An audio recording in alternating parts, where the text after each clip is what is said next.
நாமக்கல் நாமக்கல் மாவட்டத்தில் தோட்டத்து வீட்டில் தனியாக வசித்து வந்த மூதாட்டியை கொலை செய்த வழக்கில் இருவர் கைது செய்யப்பட்டுள்ளதை அண்மைச் செய்தியாக பார்த்துக் கொண்டிருக்கிறோம்.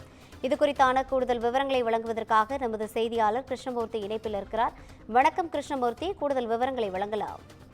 நிச்சயமாக நாமக்கல் மாவட்டம் பரமத்தி வேலூரை அடுத்த சித்தம்பூட்டி கிராமத்தை குளத்துப்பாளையம் பகுதியில் தனியாக தோட்டத்து வீட்டில் வசித்து வந்த சாமியாத்தால் நேற்று முன்தினம் நள்ளிரவில் மர்ம நபர்களால் படுகொலை செய்யப்பட்டார். இது தொடர்பாக பரமத்தி டிஎஸ்பி சங்கீதா தலைமையிலான 4 தனிப்படைகள் அமைத்து தீவிர தேடுதல் வேட்டை நடைபெற்று வந்த நிலையில் மேலும் இந்த கொலை வழக்கு தொடர்பாக நேற்று மூதாட்டியின் குடும்பத்தினர், தோட்டத்து வேலை செய்யும் பணிப்பெண் மற்றும் உறவினரிடம் விசாரணை நடத்தப்பட்டது.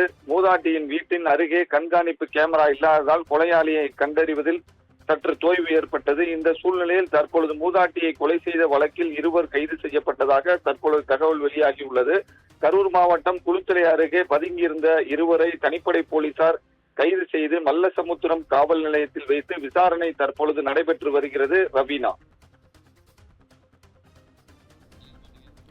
கூடுதல் விவரங்களை வழங்கியமைக்காக நன்றி கிருஷ்ணமூர்த்தி.